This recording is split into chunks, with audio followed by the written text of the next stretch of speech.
Well, our music didn't play. Sing it for us, Ron. Well, I do.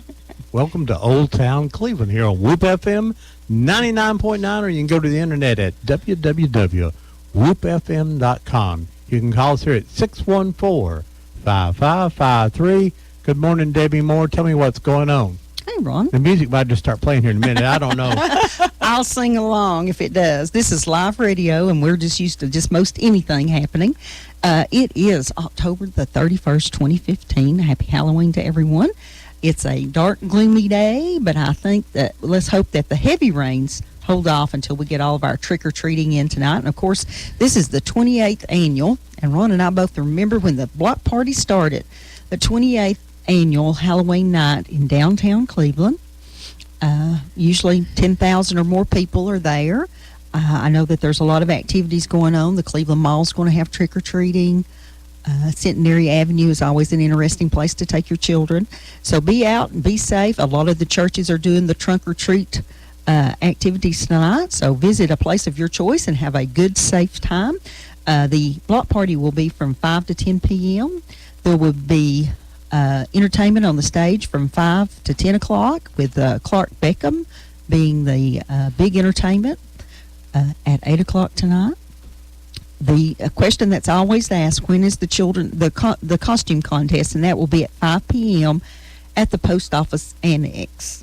I'm going as Robert Redford again. Yeah, well, your costume is really good, Ron. Good, the first time that the Cleveland Police Department started giving candy out many years ago, 30 years ago, and the help of Arnold Botts is one of the people who sort of led that when he was chief of police. And they started to say, well, we'd have a party, and we were going to have it in downtown. It rained, so they had it inside this mall here. And Charlie Brown and the Coasters was the first time we had a music group, and the block party started from there. And we've had all kind of people over the years entertain him. And some great memories down there. Be sure to get out and do that. And before I forget it, Ron, last week when they had the car show downtown, the very popular car show that Main Street Cleveland always does, and it kind of rained them out a little bit. When it rains a little bit, the guys won't bring and the gals won't bring those beautiful cars out in the rain. So they have rescheduled that, and I believe it's going to be the 14th of November. Yes. If I am remembering correctly. Let me go ahead and introduce our guest so she can kind of jump in here and talk too. We have Maureen. Did I get that close? Yes. Olin. And she is a local storyteller, and she's going to be with us about the first hour or so and help us tell a couple of local stories downtown. She had participated in the storytelling night for the Arts and Education? Allied Arts. Allied Arts, okay. But I'm sure it does help our arts and education. And as a former teacher, you know that those grants make all the difference in the world. Yes, they do. They certainly do. And I know that through grants and through the generous donation of community members and all, we have a fabulous art teacher at Black Fox Elementary. And I know that art teachers have been in the city schools for a long time. Yes, I can remember and loving having them come into my classroom at when I taught at Blythe, and it was June Chase. Oh, and I learned so much just watching her work with the children. She's absolutely fabulous. I would always write a grant and plan activities for weeks around that art project coming up with June, and she did a fabulous job. Yes. And a good friend of ours. Right. And tonight, the block party, Tall Betsy will be there about 7:30. 7:30. Right. So, right outside Craig Miles a Hall. local legend, and I think Deb later will share how some of that story may have got started. That actually comes from maybe a real character here in Bradley County, and then it's sort of been saved and upgraded a little bit. You know, these stories and folklore of communities is just another way that we save history. A lot of those stories that we tell, like Tall Betsy, is from the 1800s. And they started out as family stories, and then they were shared with the local newspapers. And you can find accounts, many accounts in the Cleveland Herald about Tall Betsy in the 1890s. And I've had two people, totally different locations, different times, people didn't know each other, tell me a story about haunting of Thunderburg Cemetery. I think it's Thunderburg. Thunderburg or Thunderburg, whatever it is there. I'll get it right, but I've heard two people randomly walked up to me and says, my grandparents, and this one lady said she actually seen an apparition come out of the graveyard, and another guy told him that his grandmother told him about him coming out there. So thought it was ironic. So hopefully that lady will call in. I asked her to call in today, and we're going to talk about all kind of things. So we're going to talk about the monk and the ghost in Charleston. We'll talk about Mr. Maddox's grave and the gun that keeps appearing on his grave. In He Charleston. was shot by a deputy. And then we'll talk about the vampire that they found buried in the middle of the road on Upper River Road in about 1917. And So we've got a lot of good stories I've to got a share story today. that really happened to me that sort of brought the hair up on the back of my neck. And it's a true story.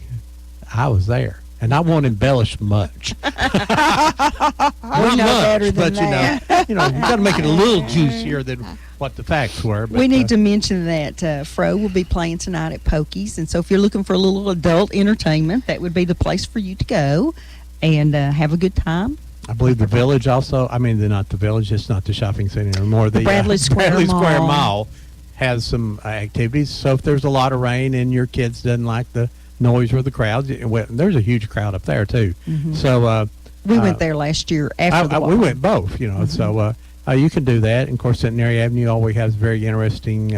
I love how Ron had always worked at the block party, and so I would take our children to Centenary Avenue because they were small, and it's a little bit more appropriate, and especially at that time for small children. And I had told Ron about the headless horseman that would be up on that giant galloping horse that would come down the middle of Centenary Avenue. Well, the one year that he went with us, I said, I think I hear the headless horseman. And apparently they'd had horse issues that year because here comes this guy riding on this little tiny pony.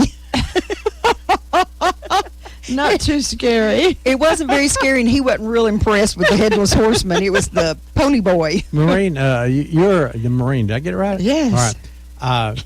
You're a member of the ghost story. Tell me, not the ghost story. The Cleveland Storytelling Guild. Guild. Yes. How do you become a member of that? You walk in the door. Well, I want to do that Okay. because I can embellish. Well, let me tell you when you need to be there. Okay. You need to be there the second Tuesday of the month at the library in the large room, 7 o'clock. Okay. One member will have a program that lasts part of the time we're in there. We're there till almost 9. And then the second part is we call back porch telling. And anybody can tell. And so you'd be most welcome as a listener or a teller. Well, I would love. I We'll can do talk. that. Second So Tuesday. I've always said that. I went to one time and heard some really great stories, and then that back when I used to be so much involved in 200 other things going on. Now I'm now retired, and I sit around and can make up stories all day long. So, but I usually tell true stories, or Well, true lies. True lies. Yeah. Yeah. True And- lies. and True you- lies. You don't understand the impact a story will have on people, but I was telling Maureen that I had come, I know it's at least a decade ago, maybe closer to 15 years ago, up to Northwest, what's the little church that's closed now Oh. on the old Jack Walker property, the little Yes. gray building by Walgreens. North side. I North think. side, Something like west that. side, north side, I don't North side. It's north. northwest. I don't know. Anyway, I had gone up there all those many years ago and listened to her tell a very moving story about every time something big event in her life happened that somehow hot chocolate was involved. And it was just fabulously written. And all these years later, I remember so many details from that story. Pizza's involved Pizza. in all There you mine. go. Yeah. But anyway, we're not going to turn on the phones here for a few minutes, and we're going to let Maureen tell you a story, and then we're going to come back and talk about the Storytelling Guild just a little bit more, and then she has a second story for us. Second Tuesdays. Yes. If you're interested in being a storyteller or just listening to stories, Yes. come to the library. What time? 7 o'clock. 7 o'clock. In the community room, which was a fantastic addition. It certainly was. It's been used for many, many things. If we can just get some blinds to block the sun at certain times in the And- summertime. As a matter of fact, Hmm. there is something coming up in that same room. We will be doing, but it will be in February, and that will be Ocoee Story Fest. I think Judy Baker is coming to visit you, and she'll talk more She about it. is in December, on December the 12th, I believe. Judy Baker's going to come in, and Right. we're going to have a grand discussion about the old Christmas Yes, tradition. that was the dream of Judy's for years, and the year we decided to do it, we all teased her about, you finally got your dream, Judy. And so we'll have that show But coming up. the first thing that's coming up is not going to be at the library. It's going to be at First Presbyterian. They are so generous to the Guild. They let us come and tell stories several times during the year.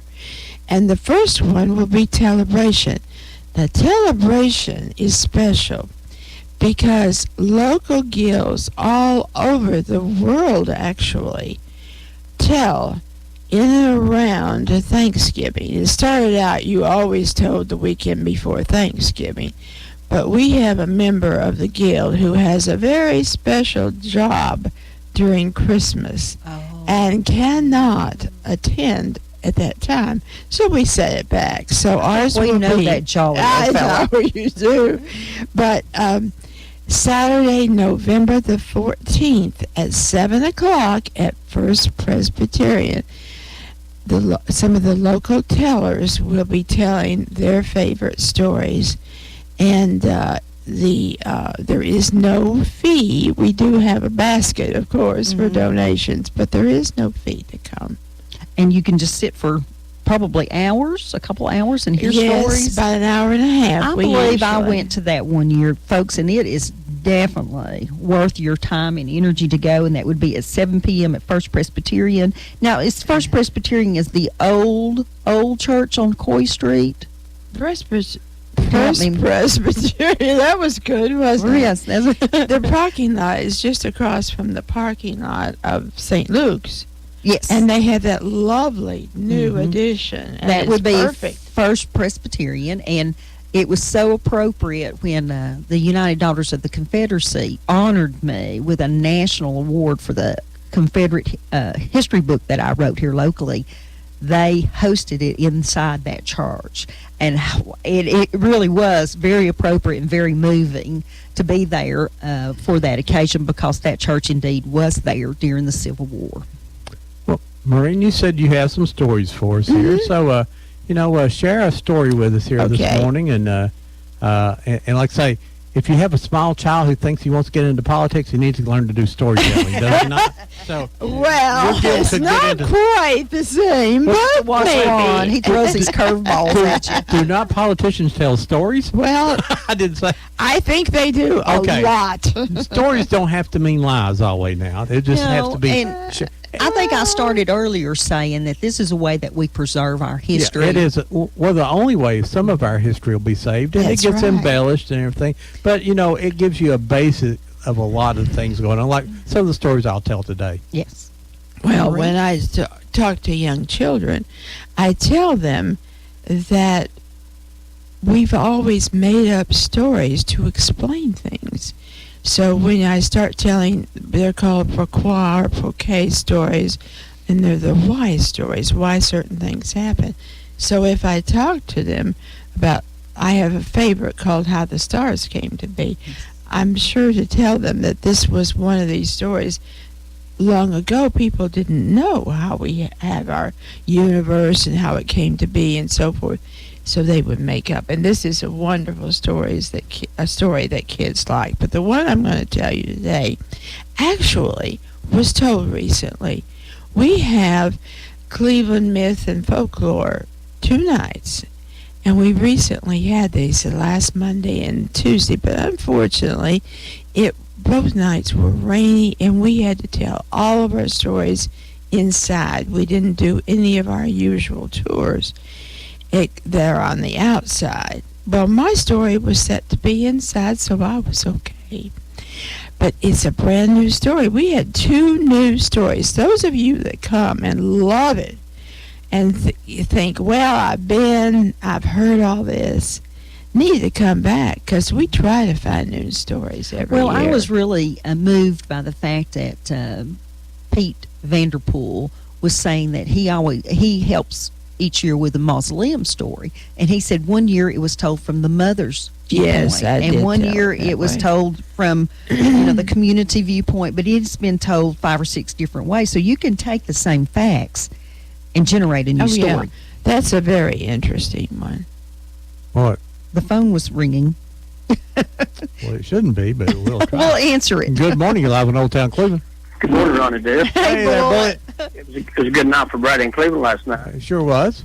I don't know if you've ever heard this story or not, but there used to be this lady come over on Halloween night. She was sleeping in a train car right next to the depot. And it wasn't Tall Betsy, and this friend of mine said he stayed over there one night and waited for her, and he won't tell me what all happened, but I didn't know if you heard about that story. I think her name was Glodo or something like that. Glodo. Yeah. Now, Bullet, that's a brand new story. We need to find out more about that. I will have to investigate that. Now, I've heard of Now, was she a Han or was she a real a person. working lady? I mean, which was she? What's it, Ron? She was We don't know. she was kind of blonde-headed, and she slept in a train car at the depot. And but a friend of mine stayed there. He said he's going to find out who she was. He stayed there all night, and he won't tell me what all happened. But, he's actually passed away now, though, and Well, he said it's true. I'll have to, and our listeners will remember that story if it's been told much. But I do recall a story, and sometimes these stories come to make people behave. You know, like the Tall Betsy may have come about by people trying to get people to go home at night and not be out wandering around. And also, Soap Sud Sally was in one of the communities here, and she was an old lady that would do laundry for people out in her yard, and she always had lots of clothes hanging out in her yard and stuff, and the kids would aggravate her and throw dirt at her clothes and all that kind of stuff. Well, then she kind of chased them with sticks and stuff, and their mom would always say, "Don't be out late, or Soap Sud Sally will get you." And come to find out, she really was a real person that lived over next to the railroad And tracks. sometime, the boogeyman lives in the woods. Those stories were just to keep the kids out of the woods and closer to the house. Oh, sure. My advice for people is to stay away from train cars, but anyway, Well, what was her name again? Tell me that name again. what's that? What was the lady's name again? I think there was a rumor going around that her name was Glodo. Gloda. All right. Okay, I wrote that down, Bullet. I wanted to mention also, Bullet, there you talked about the football games. Walker Valley played a tremendous game against Ooltewah Yes. and decided to go for two to win it or lose it all, and they didn't make it. didn't So work for 'em. it was pretty amazing. But Cleveland gets in the playoffs, Bradley's in the playoffs, and Walker Valley had a great season. You know who plays, don't you? Do what? You know who Cleveland plays, don't you? No, who? Knox Farragut, and the only team that beat them is Maryville. Yeah, that's going to be a tough night. All right, we'll talk to you later. All right, Bye, thank you, Bullet. Okay, now Ron, push all the buttons over Okay. there. Okay, Maureen. Okay. Share your story. This was a new story this year on our myth and folklore tour. It's called A Voice from Beyond the Grave. It was the spring of 1897, and love was in the air in Cleveland and Bradley County. Several couples were planning weddings and showers and so forth, but none seemed more in love than Zona and Travis. Zona Irene Helton had moved to Cleveland as a young girl with her parents and her sister, but Travis, his name was Daniel Travis Stone, was new to the area. He came in from West Virginia and was a fur trapper. Now, he met her at a church social, so they say, and he only courted that girl for 2 weeks, and they were madly in love, and they were married late in the spring of that year. I can imagine what her parents thought. The couple moved to a small farm in southern Bradley County. Zona went about setting up housekeeping, cleaning, decorating, and Travis went off working as a fur trapper. It wasn't long for him to be. It was unusual for him to be gone for several days and sometimes a couple of weeks. She missed him, of course, but she had plenty to do, and she especially enjoyed getting to spend time with her friends during that time. Well, in 1898, in April it was, Travis had been gone for almost a week fur trapping. She expected that, and he was due home any time. But Zona's mother, Mary Elizabeth, and her sister, Beth Ann, were coming for lunch that day. You see, Zona wasn't the best cook in the world. She was trying to be, though, and she had a new recipe that a lady in the community given her, and she wanted to try it out so that she could serve it to Travis when he came home. And she knew her mother and her sister would be really honest about it, especially the sister, I'm sure. If the mother would help, too. So they were due at 11:30, and they arrived right on time. They knocked on the door, but nobody came to the door.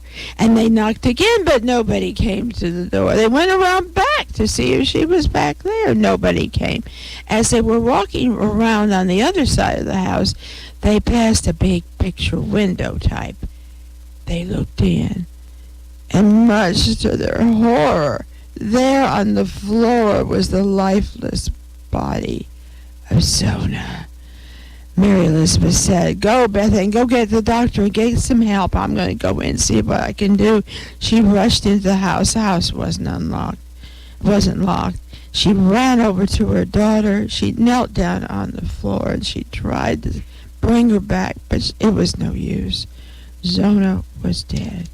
Just before the help arrived, Travis got back from his fur trapping trip, and he rushed in and saw his beautiful wife lying on the floor. He grabbed her, he held her, he rocked her back and forth. "Oh, my baby, my beautiful wife." He wouldn't turn loose of her, and when the doctor came, he wanted to examine her, but Travis was just so down with grief and yelling and crying and rocking her, he wouldn't turn her loose, and after a while, everybody gave up and left. Now, the funeral was held within 24 hours, and Zona's family was not permitted to plan any of the service. Travis insisted on playing the music in the clothes she wore and everything. Well, 1 month after the funeral, Zona's mother was awakened out of a deep sleep when an apparition appeared in the corner of her room. It was her daughter, Zona. Mary Elizabeth claimed Zona visited her with a chilling message that she was murdered by her husband. Mother, I didn't fall down the stairs like they said. They killed me. Travis killed me. He beat me and he strangled me." And then the apparition disappeared. Mary Elizabeth fell back into a restless sleep, and when she woke up the next morning, she decided it must have been a nightmare. But the apparition visited again and again and again, a total of 4 nights. So she went down to the coroner's office and demanded that her daughter be exhumed. First, he wouldn't have anything to do with it, but finally, maybe just to hush her, he agreed. Well, it was terrible because the evidence was overwhelming. She had been beaten and she had been strangled. And of course, Travis was immediately captured and thrown into jail. They figured out that, when he was rocking her back and forth, he just didn't want anybody to see the bruise marks and the fact that her neck was broken. He even put her in a dress with a high neck to cover those bruises. And the investigators discovered something else about him. Back in West Virginia, he had a bad reputation for being rather mean and not very kind. As a matter of fact, he'd been married twice before. He had beaten that poor first wife, but she managed to escape. The second one wasn't so lucky. She was killed by a blow to the head. The story he told was that they were repairing the chimney on the house when a brick fell and hit her on the head, killing her instantly. In late July of 1898, Travis was found guilty and sentenced to life in prison for the murder of Zona Helton Sohn. And to this day, Zora is the only known legal case in U.S. history where it is said a ghost helped to convict a killer in a court of law. I love that story. All right. And that's one of those stories I always like to find out the real people involved. Yes. And this is one of those, they entered the twilight zone of genealogy when they were married. By the time the 1900 census came around, of course, she was dead and he was who knows where. And there's not an 1890 census to show them both as children. So it's one of those twilight, I call it the twilight zone of genealogy. Now, where did you find that story? Well, Maureen? actually, I didn't find it. Dwight found it for Dwight us. Richardson. Yes, he's always on the lookout. He runs our show every year, and he is always on the lookout for new stories. We all are, but he found this one. They had it staged so well the other night when we heard you telling it there in the hallway. The lights were dark in the hallway. They had some kind of red glow behind you. I don't know what that was, but they had taped like the outline of a body on the floor in front of her, and you're standing there sort of kind of in the light and sort of kind of in the darkness listening to the story, and it was very good. You're listening to Old Town Cleveland on Whoop FM 99.9, or you can go to the internet at www.whoopfm.com. You can call us here with your ghost stories, legends, and lords, or questions about ghost stories, legends, and lords that you've heard. You can call us here at 614-5553. We'll be here at 12 o'clock today, and we've got all kind of stories, local stories that are true and some embellished, and some might be a darn lie. I don't know. We'll just go with it. But if you have one, like say if you have, and every family seems to have a ghost story or some scary story that happened in the family. Some of them are sad, involves murders, and some. This reminds me of the Tinga story where a young woman had died and she had been laid out as they used to lay people out in the 1930s in their home, and the women in the family were seriously concerned about what had happened really to the girl, and they pulled up her garments and could find bruises and stuff, but no one was ever tried or anything for that. My. But I remember Ron's aunt, who passed away probably a year and a half ago. There was no whispering about it. She just named names and said, people, and I have that written down, and I need to turn that into a story. Like say, but they're just ghost stories and funny stories that you thought were ghosts turned out to be something else. And Deb and I actually visited a haunted house. Here in Well, we Bradley County. visited a house, It was haunted. and we were kind of, we sure things move in that house. And, this the lady had started talking with me because my family had lived on that piece of property. And I was interested. Let's get this call. Go ahead, caller. You're live on Old Town Cleveland. Hey, Hello. Hello, T. Andy. Hey, T. Bandy. Go ahead, buddy. What's going on?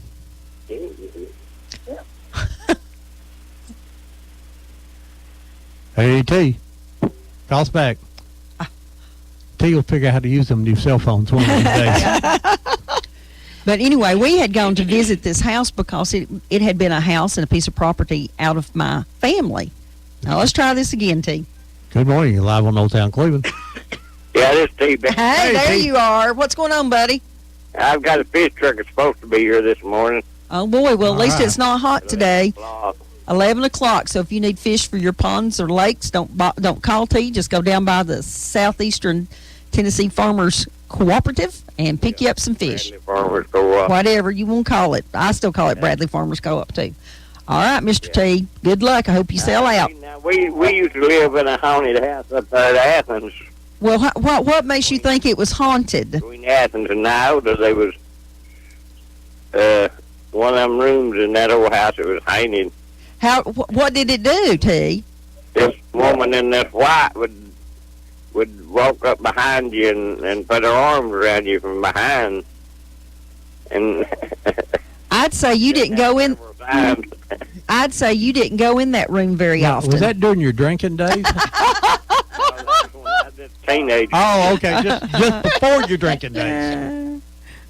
But That place up there was haunted, ain't no difference. Okay. Well, I'm glad you don't live in a haunted house now. See you, T. No. Bye-bye. Bye. I love it. I I'm love glad it. you didn't talk about the Haints in his house or anything like now. But, what, Maureen, what we Marilyn might did, take offense to that. I wanted to go down and see the property. And she said, well, you know, things move in the house. And it's not an old house. It's a 1970s house. But it's sitting close to the foundation of the old mill, and it's sitting on a huge limestone rock, which is supposed to kind of create energies and stuff. And I thought, well, okay. Well, we went, and as we approached the door, now this was like 3 years ago, as we approached the front door, this lady comes to greet us, and she's looking at us through a glass storm door, and we see an object. We both saw it fly off of a toy chest sitting there, and it flew horizontally, and then it slammed straight down on the floor. It levitated for a second, too. It did it so I went in immediately and looked for wires or something, and there wasn't any. And then they played some recordings that they had made there, and you could hear a voice in the background saying, "Get out." And we were kind of okay, bye. we were kind of sitting close to each other on the couch by then. But there would be, if everybody in the house went into the kitchen area, they would be, I would call it popping and snapping. It sounded like wooden floors creaking in the den. And we'd go into the den, and the sounds would move into the kitchen. And they were loud and not anything like I had ever heard before. We didn't stay very long. I wouldn't have We didn't either. stay very long. And it was quite interesting. They actually have some poltergeist type stuff too. They would leave and they'd come back and doors would be open, and they had some keys they laid on the counter, and They never the keys found had those. never found them. I can't find my keys all the time now. The dog goes crazy. They'll hear the noise, and the dog will go crazy, and But now then it the, won't go up the steps. the family's attitude is that they find it entertaining. And I found it very entertaining while it was at their house. But I would not find it entertaining at my house. But it was interesting, and it's kind of funny how it all came back. Do we have a caller? Yes. Okay. Go ahead, call. You're live on Old Town Cleveland. Ron, this Bob. Hey, Bob Cash, how are you? Well, Bob, I bet you could tell a story or two. Ooh, don't you know that? But I'll tell you what now, what's happened, you see? Y'all been talking about these ghosts and all this stuff. It got me kind of scared up. And I wonder if you can send Red over here and kind of hug on me and hold me a little bit. Well, now, Miss Red might have something to say about that. She might think you just need to just take care of yourself. You know, tonight being Halloween and everything, I thought I'd dress up like my little fat buddy, Alan, you know. Oh, dear. Go out and see if I can get me some candy. Well, you'll have You've got too much hair, Bob. you'll have to use two pillows there, Bob. That's right. Listen, Ron, talking about haunted places now, I'm sure you know, the VFW for a long while was haunted. And we have our own post ghost up there. His name was Sacco. The story is that he passed away sitting at the bar drinking his Pabst Blue Ribbon. So the girls up there, the bartenders, they have seen things moved around up there, and they get ready to leave and lock up at night. They hear things, and then they come in the next day, and some things have been moved around. And at one time, we had a night guard up there every night, Raven Miller, and one of them had a great, big, mean German Shepherd. And he and the German Shepherd, the story goes, were in there one night, and all of a sudden, the hair on this dog's back stood straight up, they said. And that dog was crying and moaning and pawing at the door, trying to get out of there.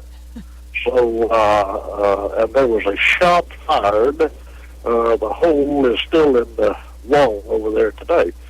But I don't want to believe I want to be in there by myself unless Red was there to protect me. Ha ha! Well, now, I've heard you've been sitting at the bar and you've seen two ghosts. Well, I tell you, I had one in my hand, and I don't know, had the other on my mind. Well, but the problem is, Bob, you seen two tables and two waitresses. You seen two of everything, didn't you? Oh, yeah, that's right. Absolutely right. All right, Bob. I figured the least them ghosts could do is reach over there in that beer cooler and suck me up a couple of my fat blue ribbons. Yeah, that's when you wanted to see two. I know. That's right. All right, Bob. I don't. Hopefully, Red's listening, and she'll be over there. All right. Bye-bye. All right, bye-bye. Okay. You can call us here at 614-5553. We're talking about ghost stories and legends and folklore, truth, and some of them embellished. I call them true lies. And then, but if your family had a ghost story, give us a call. And I love our callers. You can see how entertaining Saturday morning Very can be. definitely. yes, Okay, Ron, do we have the phone turned off? no, we can. Let's turn it off. I want Maureen to share another story with us. And and we really appreciate her so much being here. Okay. All right, folks, don't forget the block party tonight. The children's costume party starts at 5. You may want to be there a little earlier than that. Clyde Beckham will be from American Idol fame. Clark. Did I say Clyde? That'll be what? Yeah, you did. Yeah, what- That's that's we it. know. That's his blind brother who also plays with him. But His invisible brother. yeah, He's an invisible brother. Clark will be there tonight, and a great entertainer, and we're glad to have him here in Cleveland, Tennessee. And we don't forget, and also at the not the Village, but at the Bradley Square Mall, they also have some Halloween activities up there, costumes, contests. And So if you can want to win. see a lot of little children dressed up, that's a good place to go. If you want to see a lot of adults dressed up, you go to the block party. Yeah. And there'll always be a cat or something like that. Yeah. Sometimes really strange things. But now, the official ghost ghoul of Bradley County will be out at 7:30 tonight. Right. Tall Betsy. Tall Betsy makes rare appearances at 7:30 tonight outside of Craig Mile She lives at Fort Hill, doesn't she not? She does live at Fort Uh-huh. Hill. Okay, Maureen. Well, you were talking about Tall Betsy. We used to tell a story, I've told it several times, called The Woman in Black. Now, is that where Tall Betsy came from? The Woman in Black? Yes. We think so, yes. Yes, we Okay. think so. That's kind of what I thought, because she was supposed to be so tall, and she wore those strange yellow work gloves. And she liked men's work gloves. And that's one of those stories that, indeed, and ironically, the Cleveland Herald carried those stories for like 3 years. There were incidents where people would come around the corner of the building and there would be that Right. figure, or they'd be walking and the figure would be following them, and they would report it to the Herald, and the Herald actually reported it. And then there were people out at night looking for her. And some people believe that she was actually just someone in the community that probably was so awkward looking that she did not want to come out during the daytime when people saw her, could see her. So she got out at night and went from wherever she was, I don't know where she was going or to or from, but they would see her, and which probably made it even more scary to see that big person. But a lot of young people reported seeing her especially. Wow. Well, the story I'm going to tell you today is not that one, but you did that very well. Mhm. But it's not exactly a ghost story. It's just kind of a strange story. Okay? It's called The Golem. A long time ago, back in the late 1800s probably, a rabbi and his family moved from the old country to this country in New York City. He was a fine, fine rabbi, and he had a son coming up behind him, and several children actually. When they arrived, they quickly unpacked in their beautiful new home, and they unpacked all the crates, and there were a lot of them except one, and they put it in the basement and just totally ignored it.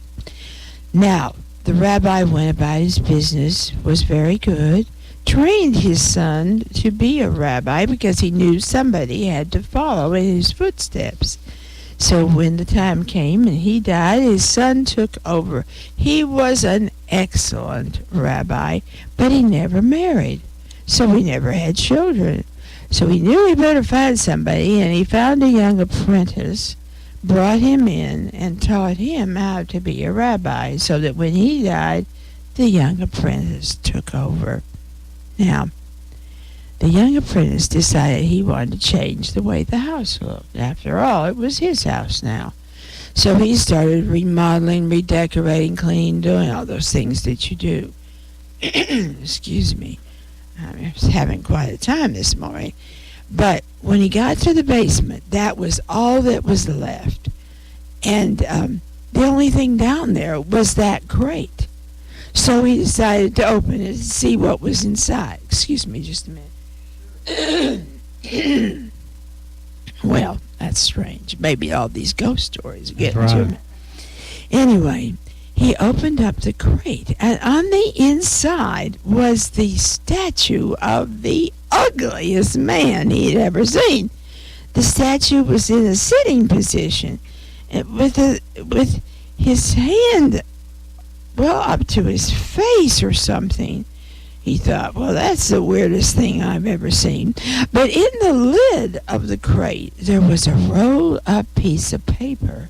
He took it out, he unrolled it, and he read the very name of God, the name that very few people know and rarely speak. When he read that out loud, he decided perhaps he better roll it back up.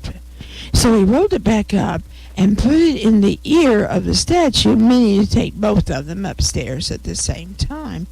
But the minute that rolled up piece of paper got inside the ear of the golem came alive. Master, what can I do for you?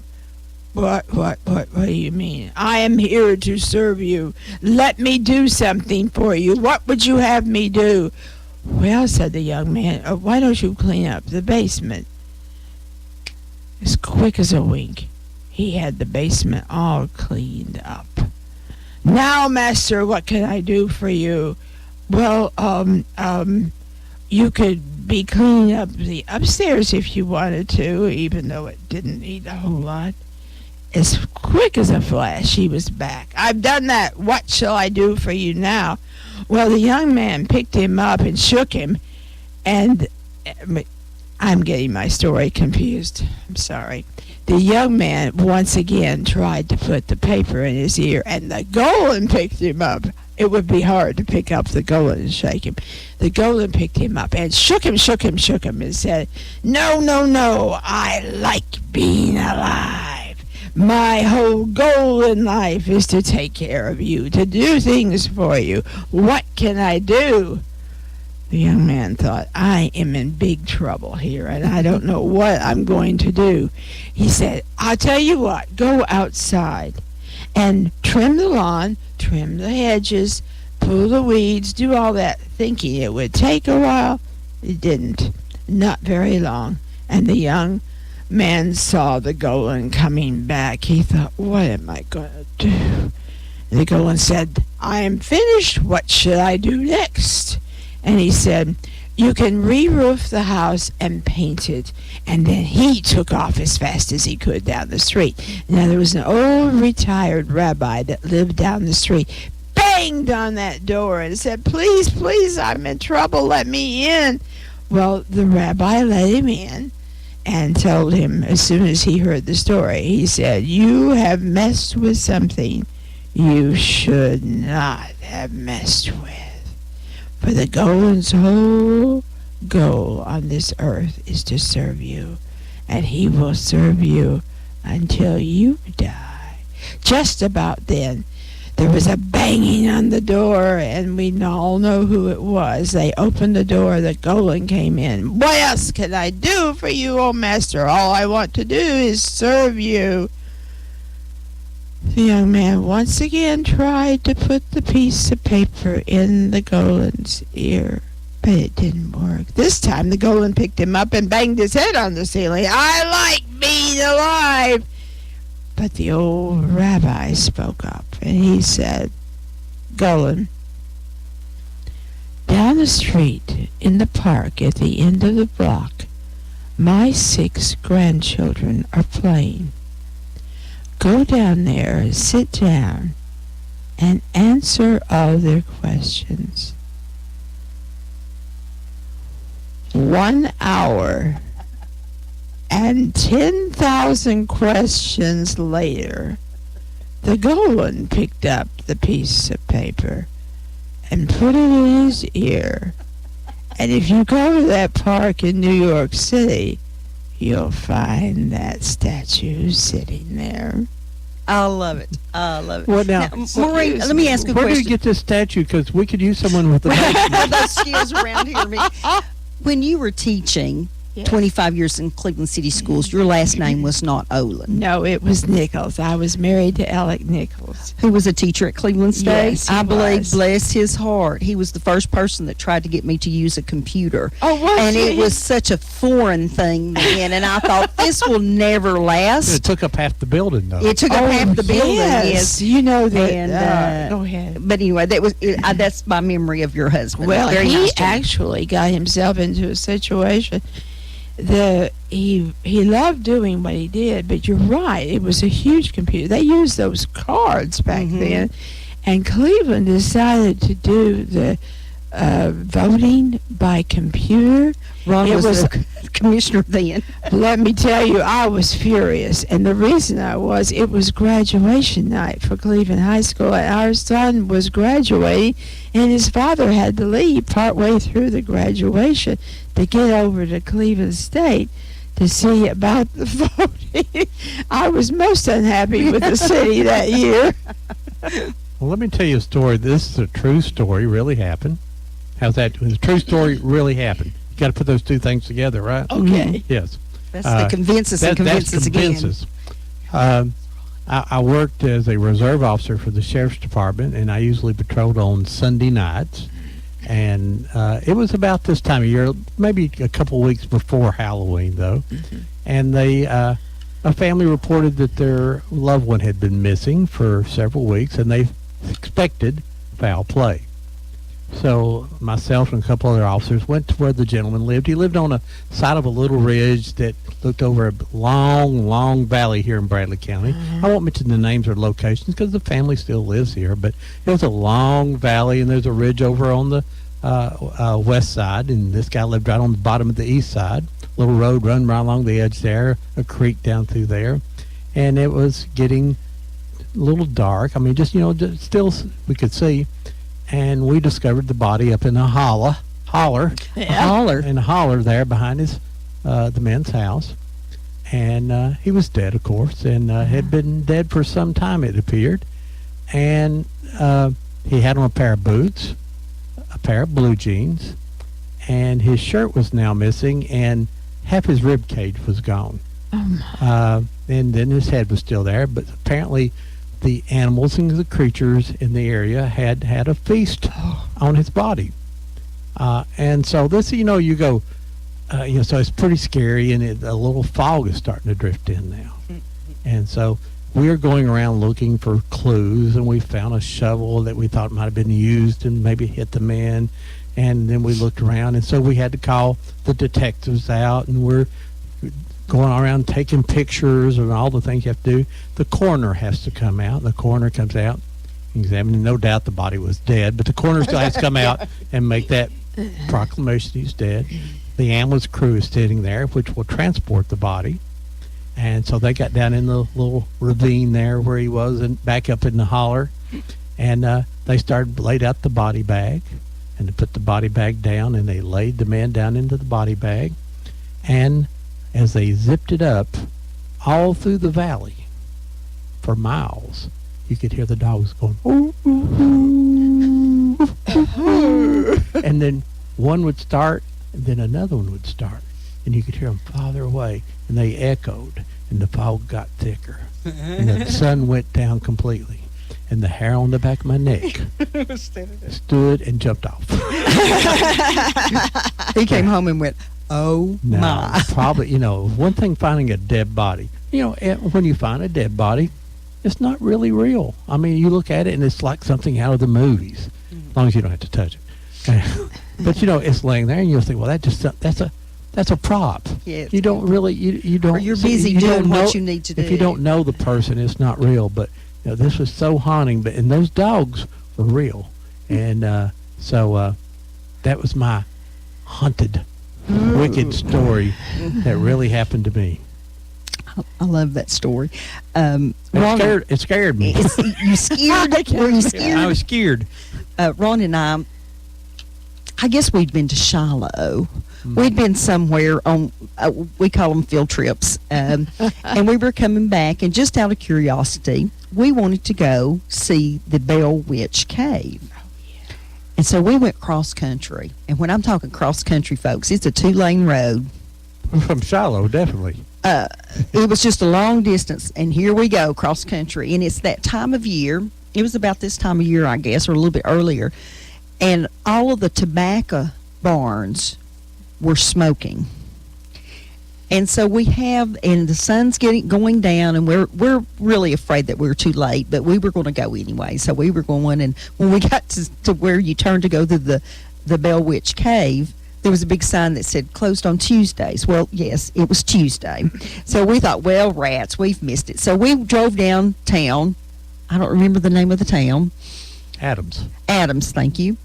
And bless their heart, they're in a definite economic downturn. There was like a ghost town, downtown would be. That I don't think I saw any active businesses. But as the sun starts to set, that smoke from all of those barns is whirling and twirling across the roads and in the fields and stuff, and we were just like, I was going, okay, let's go. But it was a very eerie thing, wasn't it, Ron? I guess it's a Right. little bit of your imagination too. Deb is called the graveyard diva. She knows more about graveyards than anybody in Cleveland. No. And is she studies graveyard because the history of your communities are in your graveyards, and you can yes. find names to research. And so we were in Caves Cove, and if you go around through Caves Cove, there's a little road turns off left, dead ends back at an old church that's been in Caves Cove for years. You have to understand, Ron has seen me take on bulls to get to a graveyard. And bulldozers. And bulldozers. The rule I have to promise is I will not stand in front of the bulldozer when somebody's trying to demolish something. But But anyway, there was an old graveyard back there, and she walked behind the church, and all of a sudden she come turning around, come back in the car and sat down and said, let's go. Well, did you find me one? She said, no. Why? She said, there's something back there. I mean, there's something in the air, something. The hair on the back of my neck stood up, and I just knew it was time to leave. I had never seen her leave a graveyard before. even the day we were walking along with my son, and my son froze. He says, there's a leg over here. a leg bone. And we went, That was at wow, Henniger's Chapel. a leg bone. So we slowly walked that way. It's just something you don't run to see a bone in the graveyard. It was a deer bone. It was a deer leg. Someone had shot a deer, apparently, or And dressed a dog one. had drug it in or And so- something, but it was kind of creepy looking laying there on And top of the then graves. she found another bone. There was a big cow bone in a cemetery, Mhm. and so they had the Boy Scouts cleaning it up. An Eagle Scout. No, it was an Eagle, Eagle Scout, Scout cleaning doing it as his Eagle Scout project. A Boy Scout doing an Yeah. Eagle Scout, and so they took a picture of, and this big old bone of the cow's laying on the tombstone next to her there, and they took a picture for the paper, and everybody going, "Did you find the bone in the graveyard?" So But we, Ruth Bailey and I were together that day, and we were kind of canvassing that cemetery before the Boy Scouts came in. And all of a sudden, we looked down, and here's a huge hole on top of one of these old graves, and that bone was almost looked like it was getting ready to slide down into the hole. We just panicked. You know, what do you do? And I said, that doesn't look human to me, but I don't know. And we finally figured out it was a cow bone. It's out in the middle of the country, It was a big bone. but it was a lot of fun. But there I am with that giant bone, like some creepy lady in the You're- cemetery. You're listening to Old Town Cleveland here on Whoop FM 99.9, or you can go to the internet at www.whoopfm.com. You can call us here at 614-5553. Today we're talking about ghost stories and legends and lords being here on Halloween Day. We got Maureen Olin. Did I say it right? Maureen Yes, Olin. you did. And the Storytelling Guild of Cleveland. Is that what it Yes. is? Storytelling Guild. Tell us about. Cleveland storytelling. Yeah. Tell us again. This is dyslexic radio here. Okay. Tell us about what's coming up with the with the Storytelling events. How do you join? First off, the meetings. Tell us that again. You may visit at any time. You may join with a $10 check or cash. That's the dues, but you don't have to have those to come and listen to some of our stories. We're on second Tuesday of the month in the community room at the library at 7 o'clock. And anybody is welcome. We'd love to have you. And we have a wonderful event with local tellers coming up called Telebration on Saturday, November the 14th at 7 o'clock. And this will be at First Presbyterian Church. downtown normally- on McCoy Street. The regular meetings are at the library. Yes. And the community room. at the At library. the first 30 minutes, you have a member do the program. And then after that, anybody And there then can tell after stories. that, we open it. Have an and it's- open mic. kind Yeah, of it's thing. kind of like, sort of like that, yes. I wanted to mention to some folks that Ron saw me get all riled up this week, and I always do when I feel like we're losing history in the community. And the old building across from 5 Points Pharmacy downtown, The Hurl. the Harrell, you're right, Harrell. It was once upon a time the Harrell store, and I have a picture from 1888 that shows a one-story wooden building. And my next photograph I have of it is from 1905, and it was the two-story brick building that's there now. It's been remodeled a That's- small amount. Yeah, the first floor has some new facade on it. Yes. But the upstairs still looks pretty much. It still looks exactly like a lot of our downtown buildings, and has the same design on it as the Roth House. So I think probably Mr. Parks or Mr. Taylor was the brick mason. They've tried for quite a long time to get someone to buy the property and to remodel it, and they have been unsuccessful. So the city of Cleveland is going to buy it, and unfortunately, They're going to tear it down, put a city parking lot. yep, they're going to put in a parking lot. And that grieves me so much, because we do know that it's at least from 1905. I would think that probably it may have been 10 years old at that time. We really don't know. But at any rate, I am told that the roof is sagging and the second floor is rotten. But I'm saying all this to tell people that we have to start on it before it's been empty for 10 years.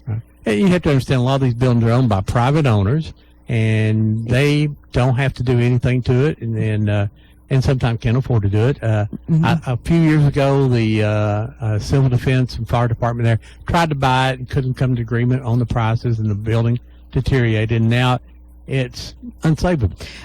People will remember that I think about 20 years ago, someone had some used furniture in there, and they sold the used office furniture. I remember as a teenager the Randolph's department store being in there, and they had lots of cloth there. And at that time, I made lots of clothes. 1960, when they tore down the courthouse, It was the temporary courthouse. they moved a lot of the offices and records down to that area. It was the temporary courthouse. Mhm. But the building's going to be lost. It's sad. But what we need to do now is find all the history and all the pictures we can of the building. So, if Not you- only is it the large building, but the very small building next to it, too, is in that 1905 picture. I don't know what they would have used that small building for at that time. Maybe, I don't know. that Maybe somebody knows. the small part is being still occupied by Civil Defense. And No, this is the small part that is the south of the South, building. okay, south. And it has some kind of painting on the side of the building that I think is probably some kind of auto parts ad. Let's get this call. Go ahead, caller. You're live on Old Town Cleveland. Hey, Ron. Hey, Red. I just want to ask you a question. Okay. Who do you think's going to win that ball game today? Which ball game we talking about? Florida or Georgia? Florida. If Georgia loses, I quit. Oh, one of those fair weather fans. I'm going to burn all my shirts. That'll be a big fire. That's going to be a big fire. Yeah. So, Red, do you know any ghost stories? Yeah, but they all come out of Georgia. Well, you know, Ron had something scary happen to him a few weeks ago. I'd bought some stuff from Bob Cash, and Ron showed up at his house at about 10 o'clock one morning, and all he had on, Bob came to the door in his underwear. That was a pretty scary story. Oh, my God. Ron is traumatized. I went to the doctor immediately because Did you go blind? one eye is getting a little weak here. Well, matter of fact, Bob just called a few minutes ago and said he wanted you to come over and help him get through these scary times on Halloween. There ain't no way I'm going over and see that. He promised he'd put on a shirt. No, I'd rather stay home. All right, well, I just thought I'd give you a fair warning before you went over there. Okay, thanks. There's some things you should never see. That's right. Bye. Maureen's going to leave us here at 11 o'clock, I believe, and because it's a busy day for everybody. And we'd like to thank you so much for coming by. Hope you had a great time. I had a wonderful time. This is fun. I'm going to come on the next Tuesday, Good. unless something happens, and I want to tell a story, the first kiss I didn't get. Oh, that'll be cute. Well, I think. It's really funny. Okay. You know, and after the years, I've embellished it so much now. He barely recognizes it, but it is a cute It's story. another true story. Well, thank you very much. We look you. forward to seeing you, and thank you for having me. You're welcome. Folks, we're going to take a short break here and pay some of our bills with some ads, and we're going to play Gone Home. It's Gone. a song by Jumpin' Bill Carlisle wrote this song, but it's for all the people who left us this week, all your family members or friends. If they've gone on home, we play the song for them in their honor. And remember, when someone dies, our history goes with it. Ron, we failed to mention last week, someone that listened to us a lot is Max Everhart. Yes. Our sympathies go to his family, and a classmate of yours you lost this week, Jackie Smith Henniger, died unexpectedly, and our thoughts go to those families, and we'll be back with you in just a few moments. You ready to You push are the button? listening There you to go. WOOP-LP, Cleveland, Tennessee. Whoop FM is a broadcasting service of the Traditional Music Resource Center, and we play America's original music. She comes out only on Halloween. On Centenary Avenue she can be seen. Tall Betsy is the lady in black. For scary night owls she has a knack. Now if you're good and go home early, you won't get ate by the gruesome girlie. But if you linger till after 10, we want you to know you're a has-been. 'Cause Betsy will tuck you under her arm, and you can bet that is cause for alarm. To Fort Hill Cemetery she will go, to her mausoleum with you in tow. If you don't escape before sunrise, I warn you now you'll be her prize. She will have you for breakfast, I do not jest. You'll be on the menu, but not as her guest. Your bones she'll dump at that old well at Arnold School, and no one will tell. Your parents to worry and fret, they're such all over for you, I'll bet. So go home early on Halloween night, and November 1st you'll be alright. Trick-or-treating is so much fun, but if you see Tall Betsy, you'd better run. Ha ha ha ha. Very, very well done, my sweetie. Check into cash. The cash you need today is waiting for you at Check into Cash. It's your money, so come in and get it. Get a payday advance today for up to $425. At Check into Cash, we make it quick, easy, and confidential. The cash you need is right here, so stop worrying and stop in to Check into Cash today. Borrowers often use payday advances over a period of months, which can be expensive. Restrictions apply. See store for details. Hardwick Clothes, America's oldest tailor-made clothing company, has been making our best-selling navy blazers for 134 years. Visit Hardwick.com to get the $295 wrinkle-resistant travel blazer at the price of $195. Order by 3 and get by 10. Free next day air. Hardwick.com, America's oldest, and sewn in Cleveland, Tennessee since 1880. Hey, Whoopsters, this is Johnny B. Jonesy, and I'm located at the Check into Cash off Treasury Drive. That's next to the new Walmart, right between Cato's and the Tanner Company. Come visit me if you're in a financial pinch. We offer products all the way up to $425 on our payday advances, $2,500 on our title loans, and $4,000 on our line of credit. That offers the lowest rate guarantee, and we buy out titles anywhere, anytime. And that is 2314 Treasury Drive, Cleveland, Tennessee. And that number, 423-479-2166. New customers, mention Whoop FM and get cash back on your first loan. That's checking the cash. Ka-ching!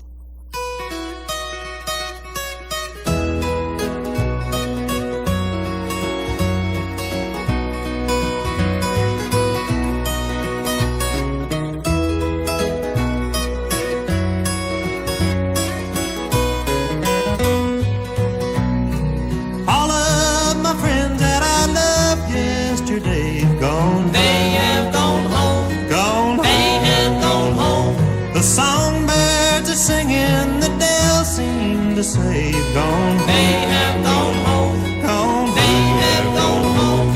They joined the heavenly fold. They're walking the streets up here cold. They left one by one as their work here was done. Gone home, they have gone home, gone home, they have gone home.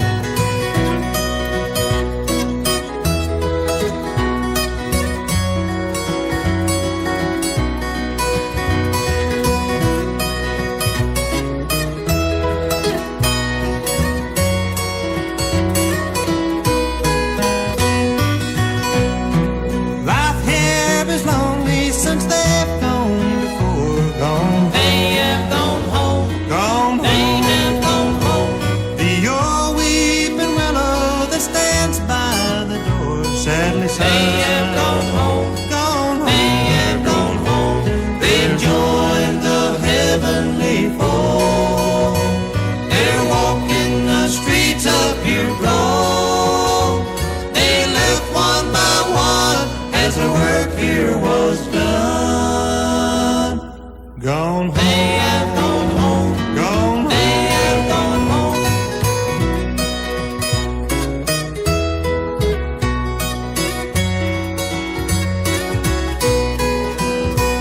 They've joined the heavenly fold. They're walking the streets of pure gold. They left one by one as their work here was done. Gone home. They have gone home. Gone home. They have gone home.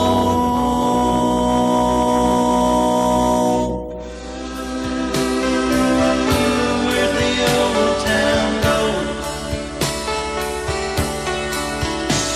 They moved it all north of here in the shopping mall.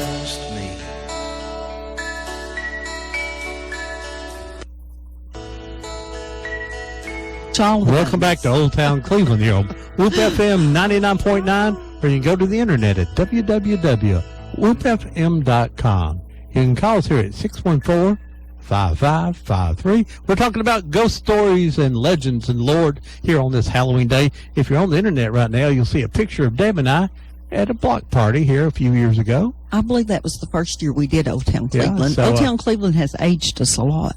Yes. I look better now, though, really. Ron is wearing his Halloween costume this morning. He is dressed like a Robert Redford. Yeah, Robert Redford. Yeah, it's let's get this call, Robert Redford. You have to have an imagination. Go ahead, call you live on Old Town Cleveland. Hey, good morning, y'all. Hey, RD. Hey, RD. Yes, you got me down. So, hey, I've got doing the work I do, and had some unusual things happen to me. One local and one up in Clarksville. The best one, though, was the Clarksville one. All the traveling, traveling telephone man. But back about 86, 87, I was up in Clarksville, Tennessee, and called to this business that was built in an old house. And this house probably maybe just post-Civil War, I would guess, you know. Real pretty place. It had offices in the bottom, and then there was a second story, and then above the second story was like a big attic area. So I had to run some cable pairs down, trace these pairs down, get lines in there. And it happened that the telephone cable came into the upper attic type area. So I went in there, introduced myself. They told me where it was. Had to go up these stairs, get up there. Got up, big dark room, and they had I always call them an Edison bulb, you know, just like a big, weird-looking, old-fashioned light bulbs, you know, big, gigantic things hanging from a cord. So pulled string, got that on. And it was all kinds of furniture and pictures and just you know, where they moved things in there over the years, you know, really cool old antique stuff. And the terminal was over in like a little closet area. And the weird thing about this was it was midsummer, and it was hot outside. But as I was working up in that area, it was like cool up in there, and I couldn't figure it out. Usually in your attic of a place, it's, you know, you're sweating like, you know, a mule. And so I'm bent over working on this terminal, and I just kept feeling weirder and weirder, like, you know, I'm not alone in this place. You know, there's just somebody's watching me, and I kept, you know, so you get to looking over your shoulder, and then you're doing it more and more, and it was just nothing but all this old stuff in there, you know, and it was uncomfortable feeling. So finally get done the work up there and need to get done. Turn around, click off that light bulb, I go walking down the stairs. I'd taken maybe 5-6 steps, and all of a sudden from behind me, back up in this dark room, was the most tremendous crash you've ever heard. I mean, imagine flipping over your china cabinet. It was just a boom, crash, stuff breaking. And I was like, oh no, you know, what, did I bump something? Did I tear something up? You know, geez. So I back upstairs, click on this big old light bulb, and there's absolutely nothing out of place in this room. And I was like, what is going on here? So off goes the light. Downstairs I go. Went to the women in the office downstairs, and I said, did y'all hear that big crash up there? And they said, no. And I said, you didn't hear that? And she said, no. And this one woman says, did you see it? And I said, see what? She goes, the guy. And I'm like, wait a minute, what guy are we talking about? She says, well, we see things around here sometimes, and we'll put stuff here at night here, and then the next morning it'll be over there, and then things disappear, and then they'll reappear someplace, you know, weeks later. And I was like, well, you know, thanks for telling me, you know, that, you know, a little warning here. You know, so. Well, you probably wouldn't have gone up there. What's your local story? I love that story, by the way. What's your local story? Well, Ron, you may know this fella. There was this about early 1990s.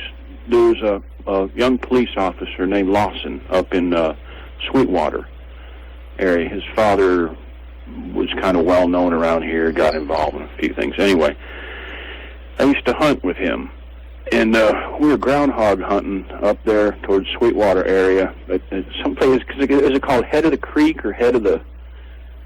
I don't know that one. Go ahead. Oh, anyway. I think it's housing. They built houses up there, but now at that time, it was all wide open country, and we went up there groundhog hunting. So we laid down in this field, kind of pointing uphill a bit, and there was a road run behind us. You know, you can see it's kind of flat other than a hill, and behind us there was a road stretching either direction.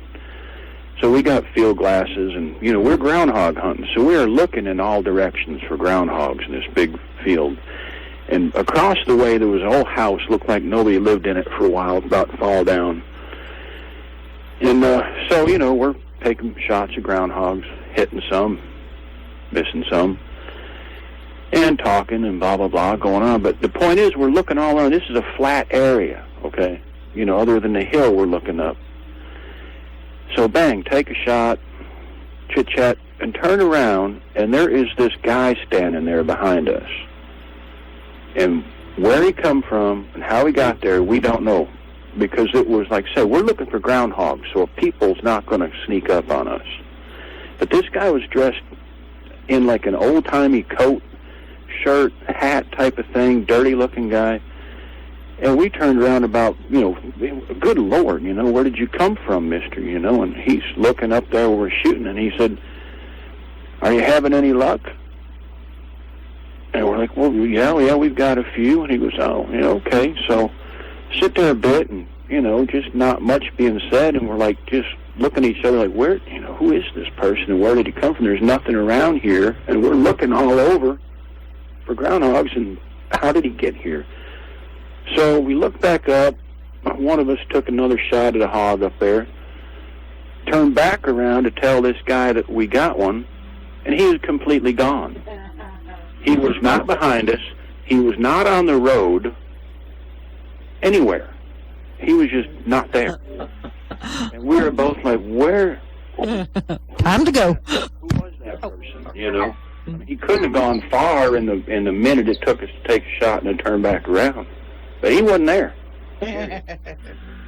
So, that was just, totally bizarre, Can't explain it, so. There you go.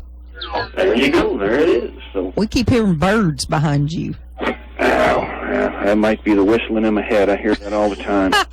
Well, either that or we have a ghost bird in here. Yeah, well, you sound you got a little echo on your line there, a little reverb, so. It might be. Might be. Well, thanks a bunch, RD. Good talking to you. Take care now. Bye-bye. I got two quick things happen. One is John Cook and I used to do a lot of recording in recording studio, and we were recording a lady one day, and then we were doing the playback on it and going to go ahead and start mastering it out, doing the editing. And when we first turned it on, we heard la da da da da. Well, no one in our building had done that, and it was a man singer, but there was a female voice on the front of the tape, and to this day, we don't know where that came from. And then one time, Willie Bain, Anthony Dunn, and I went over to the J.C. Haunted House when it was on Railroad Street. It was in an old house over there. What a tragedy that house is gone. It burned, unfortunately. We got arson. But we had made it spookier. We painted every wall and every ceiling black inside. And, it was set in, and we only went in there October. Or, we started, a little bit early in October. So Willie Bain and Anthony Dunn and I decided we'd go over and check out the old haunted house and get ready, see what we need to do for this year. Well, like I say, it's a spooky old house.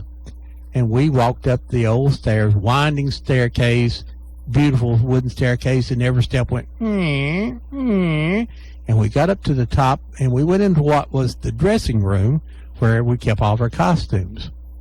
Well, we do not know at that time that the pigeons had got into that room. And, well... No electricity. Yeah. And so we're walking in the dark, and we opened the door. The pigeons fluttered all over. Needless to say, all three of us were scared to death. Anthony Dunn was the first one down the door and down the stairs and out the door. Down to the city police department about a mile away. And Willie and I haven't got down the stairs because Willie is rolling down the stairs, and I'm going down, having to wait on Willie to hit every step going down. And so sometimes pigeons can sort of get that. When Willie and Ron reached the outside, Anthony's running down the road, turned around backwards going, I'm going for help. Hey, go ahead, call you live on Old Town Cleveland. How you doing, Ron? I'm doing fine, Brett. How are you, sir? Good. Hey, I have something to tell you. Okay, tell me. We found out who we played. You're playing Riverdale. Yes. Playing Riverdale here at 7 o'clock next Friday night. Yeah. And the bracket, like the team below us. Yes. Ron, we play the winner out of that bracket, out of that region. Oh, that'd be great. It's going to be Oakland. Oh yeah, I'm pretty sure that'll be Oakland. Yeah, they're playing William Blunt. Yeah, well, we'll play Oakland, and Oakland's pretty darn good. And if we was to beat Oakland, we get to play Maryville probably again. Yeah. Hey, I was gonna call and tell you about that, Ron. Uh-huh. And wish you a happy Halloween, and Deb and Thank you. Happy Halloween too. You know what makes me happy? Candy. Candy, a lot of candy. Happy Halloween, you guys. Hey, You same to too. you. Bye-bye. All right, and then I want to tell a local story. Go right here. ahead. And then I'm You going got to the let you. phone turned off? No, yeah, well, this is a short one. Okay. It's a long story, but I'm not going to tell you all the details to it. But it has something to do with a chair. There was some guys that made chairs up in the Smoky Mountains area, and they were starting selling them by the truckloads out of here, and A very unusual ladder back chair. and they put the rungs together some way. They put do-tappers wood, and they would wet the wood, and then it would not come out. I mean, because the wood would swell and lock into place. Well, apparently one of those chairs made it to Bradley County, and but it led to a different story there. In 1917, up on Upper River Road, and it was near a creek. What's the name of that creek? Austinolly Creek. Austinolly Creek. I don't know where Austinolly Creek is. Do you know where it is? Okay.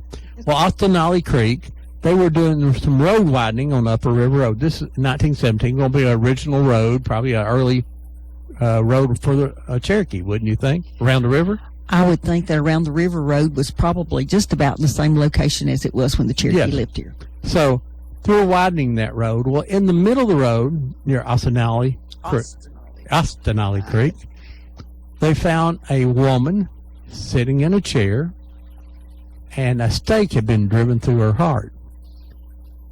And the body was, and they think the body had been there some time, but due to the minerals that they said were in that earth around that area there, that it had preserved the body, mummified probably would be the better word to it, very well.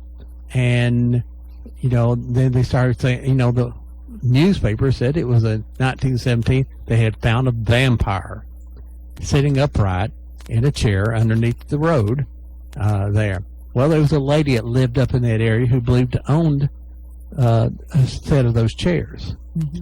So now, and the guy who, the guy who found it, who gave the report, said it was the late Frank C. Truitt, and so the old house apparently had disappeared and went down and disappeared. So they didn't know, but the other chair apparently had made it around town, and wherever that chair would be, people would see ghosts. And it apparently was downtown at a downtown hotel and sat on the front porch, which had to be probably the Prater or one of those, or the Ocoee Hotel, one of those. But it goes back to these. The story's called The Vampire Chair, and you can look that up. But it talked about all the people who, if you own one of these chairs, you got to own.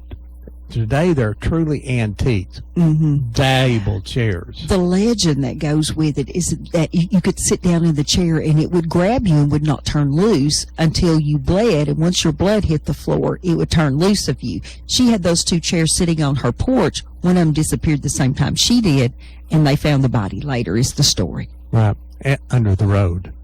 Go ahead, call. You're live on Old Town Cleveland. Good morning, this is... Hey, and what's going on, Marilyn? Well, I remember going to North Side Presbyterian with you to that storytelling. You remember her hot chocolate story, Maureen? Some veterinarian told a story about Bill Sparkman. I always remembered going to see that.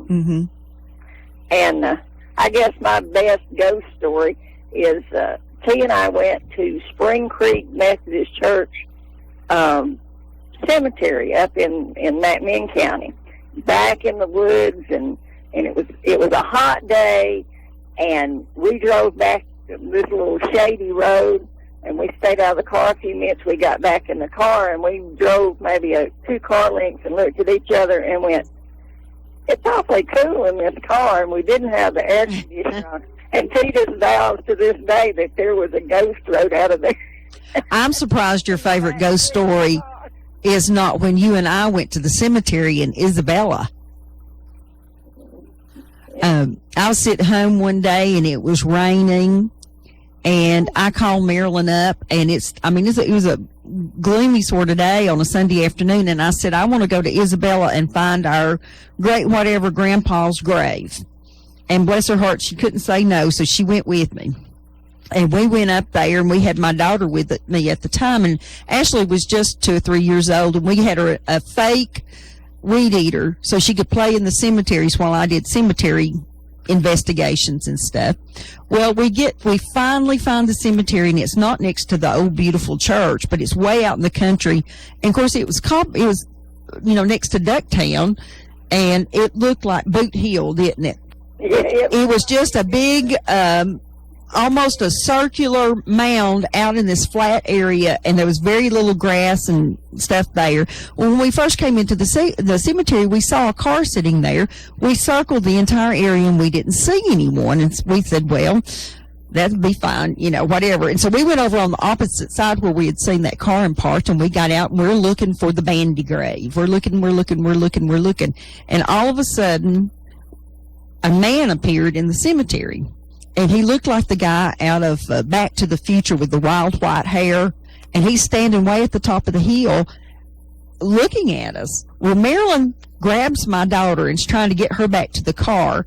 And I kind of put my body between my daughter and this man. And I said, hey, what's going on? And he said, who are you looking for? And I said, and I told him Thomas Jefferson Bandy. And he said, they're over here, come on. And he started walking off in the opposite direction. And I'm looking at Marilyn thinking, okay, do I go with this scary looking man or do I get in the car? Well, you know what I did. I went with him and went up, and it was his grandfather and my great-great-grandfather, maybe great-great-great-grandfather. And for about an hour, he sits and tells me the entire history of our family. He had not been to that cemetery since he had buried his mother 8 years before, and I had never been at the cemetery, and we both decided to go on that rainy day, and it was just a little bit creepy, wasn't it? It was scary. I mean, when one minute there was nobody there, and the next minute there stands this guy with all this white hair, and it was like, we look at each other like, run. Run. Not me. I went toward him, So you never know who you're going to run into in those cemeteries. We have met the nicest people in the cemeteries, haven't we? Yeah. Well, thanks for... Go ahead. Yeah. Ron will do good at that storytelling. No, I can't imagine. Yeah. Okay. Bye-bye. Ron, tell the monk story, or a short version of that, and then I've got some information to go with that one that I just discovered yesterday. The monk. Back in the 1800s, there was a train wreck in Charleston, and let's give you the Reader's Digest version of it. But there was a lot of people killed and injured, and they went to houses in the Charleston area. But a few after all, it cleared up a few months later, a family come down and started looking for their family member who was a monk, and no one had any recollection or recollected. They remembered seeing him because obviously he was dressed different from everyone else. But he was gone all of a sudden. No one knew where he was. He wasn't on the death list, or he wasn't on the injured list. He just sort of was gone and disappeared. And then people started seeing a ghost in Charleston by the train tracks and other places, and it was walk around, and it had on a monk robe with a hood, and it sort of flowed, and had some rosaries and all that, and went around there, and never bothered anyone, but people seen it. And of course, when you see some apparition that's walking along and it don't have any legs and it floats and disappears, it's kind of scary. It would do it. So the monk was never found, and then there was a Dr. McClary that later bought that house. Yeah, he bought there was another doctor, but Dr. McClary, you're going to go back to that. But Dr. McClary, in his office, had a beautiful skeleton in there, and people used to admire how clean it was and like that. Well, later on, after McClary left, and they were tearing down the house, And inside the walls, they found a robe and a rosary of a monk. Mm-hmm. Now, was that the skeleton of the monk? And was that why he was still roaming the area? Now, Deb found out some more information about how that monk may have got in the wall and where that skeleton just a little bit. Well, What happened? Maybe. Dr. McCleary is actually just born. The train wreck happened, I believe, in 1867. There had been a lot of rain, and it washed the tracks away. And as it was coming across the river there in Charleston, the tracks gave away, and it was just a terrible spill, was what it was. And anyway, and that monk disappeared during it. Well, when Dr. McCleary came in and bought the house that the old doctor used to live in, and took over the business, he reported seeing a brown figure that would pass by the doorways and stuff, and he'd hear this unusual clicking sound. And later on, people kind of speculated in 1932 when they tore the house down and they did find the monk robe and the rosary that was, the monk. But people have always said an unnamed older doctor. Well, I have a prime suspect, and his name was Dr. George Bazmore, and he is in the book that I wrote, Confederate Voices, and he was alive in 1832 to 1910. And you can find him living in Bradley County, Tennessee, in 1870. He's found living in District 8 near Charleston, Tennessee of Bradley County in 1870. He was a physician for the 8th Battalion, Company B of the Georgia Cavalry. He later moved on to Cleveland and opened up his business here, and he died in 1910. He was the oldest medical practitioner in Bradley County, according to his obituary in 1910. He died suddenly at his home. Heart failure was the cause of his death. 2 or 3 times during the day he had been downtown, and this evening had returned and eaten his dinner as usual. After his meal, he sat on the porch to smoke, but presently complained to his wife of dizziness. He was assisted inside, and before he could reach a chair, he sank to the floor and was dead within a few moments. But because he did live in Charleston in 1870, and the train wreck happened at 1867, I would say that he's a pretty good prime suspect, and there's actually a picture of him in the book. And so basically the theory is that maybe this doctor was the one who knows?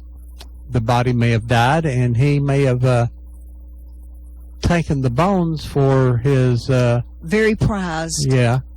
That story actually shows up in 13 Ghost and Jeffrey, Tennessee Ghost and Jeffrey, and also the bloodstains on the mausoleum is in there. Mm-hmm. The Stamper Ghost didn't make it. I think that Stamper Ghost story became written down after those books were published. They used to be one of the favorite books that my students would always check out. You're listening to Old Town Cleveland on Whoop FM 99.9, or you can go to the internet at www.whoopfm.com. You can call us here at 614-5553. We're talking ghost stories, legends, and folklores. If you have a question about a ghost that you may have heard of, or a ghost that no one's heard of and you want to tell us about it, John Cook could call and tell us about the ghost at the old Bradley County Jail down on 2nd Street. It still opens and closes doors. I like his nail story, too, in the house he grew up in. And then also there's just a lot of stories out there. I want to tell you one more here, Deb. Up in Charleston has a lot of ghosts up there, but Mr. Maddox was the Maddox family was quite prominent up there. There's a Maddox Cemetery and a Maddox Road, and the Maddox family still lives up there today. Well, John Hobart Maddox, the son of John C. Maddox, lived in Bradley County in Charleston back that was March 6, 1988. But later on, John was out riding around in his car on Halloween night. How's that? 1921. He's riding around with 3 other gentlemen, and I don't know what they were doing, but they just riding around, and I'm drinking could have been involved, may not, Anyway, in the sleepy little town of Charleston there, down near the river, where his daddy owned the Maddox building, and there's 2 loud gunshots reported in the community. Well, this is not necessarily because they're all kind of hunting all the way. Charleston was a remote area then, just like Bradley County was still not like it was. So gunshots was not that big of a deal. But there was a deputy nearby, and he went to investigate. And his name was Hambright, William Hambright. Some called him Windy Hill Hambright.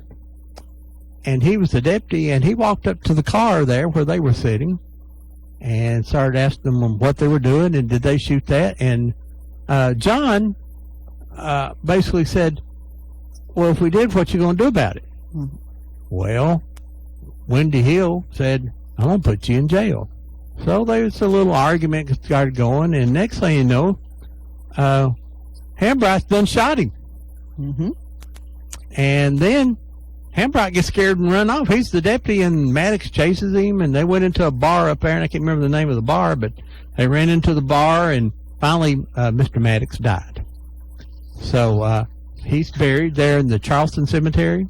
Yes, as you're going north, it's the cemetery on the left, the big public cemetery. And he has one of those 1920s looking markers, one of those old ones, and they're a little more ornate than the others and everything. But there's every so often there's a hand looking like it's holding a gun. You have to have an imagination. I mean, it's not a perfect picture, but this stain appears on this tombstone, and people have washed it, but there's a stain comes up, and it looks like maybe a hand holding a gun pointing upward.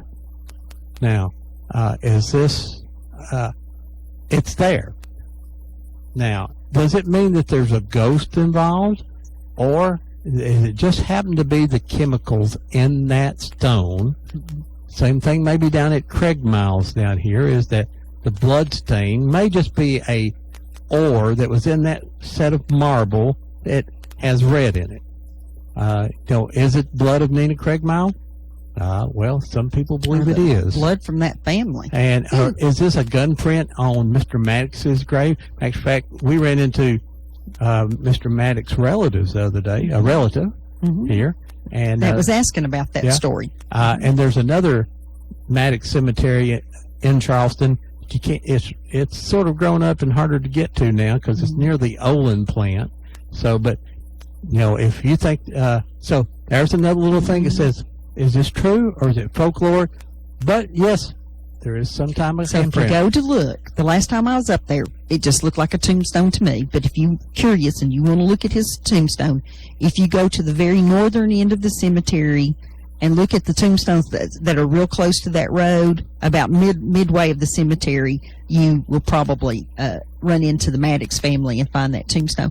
Ron, there's another story that comes from a short distance from this spot here at the Village Town Center. There was a fellow named John Beck, former slave, that in 1921, this story was in the local newspaper also.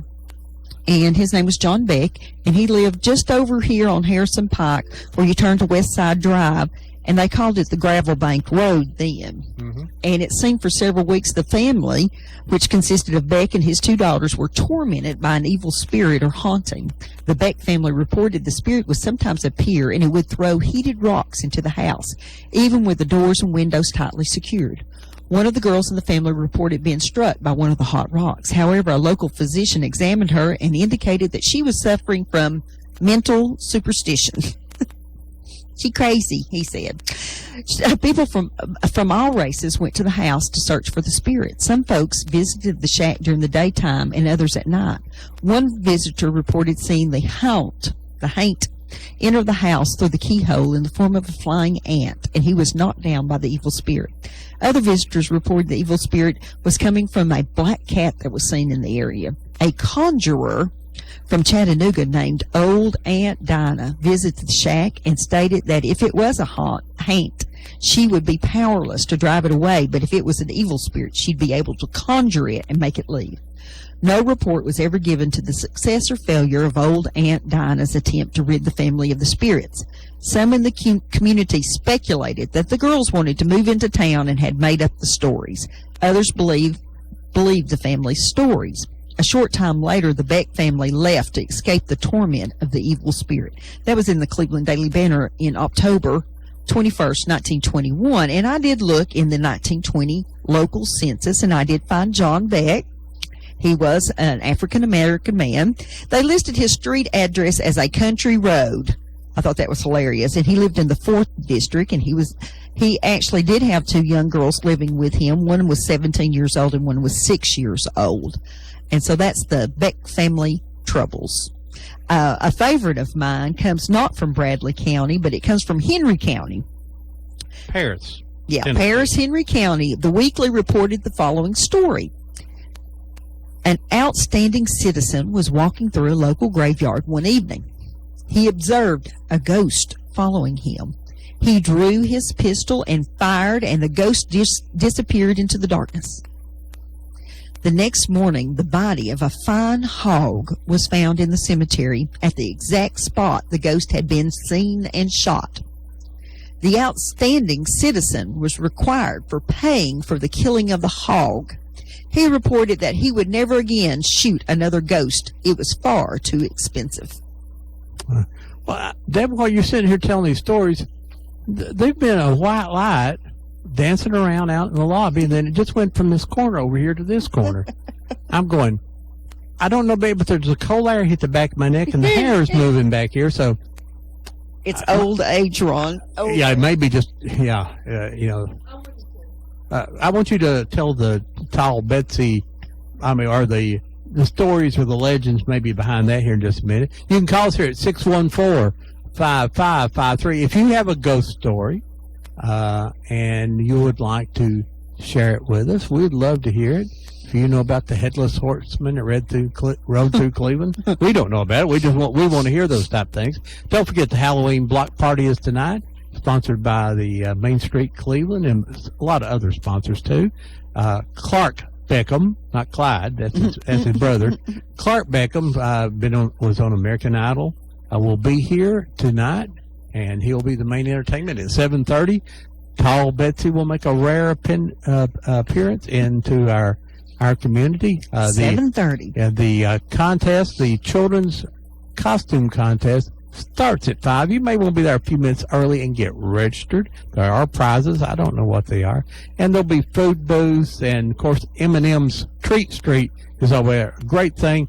Get there early because that's a long line. I mean, M&M sets up a big, long tunnel tent-like thing. You can walk through there and get the candy. Hey, we got a call here.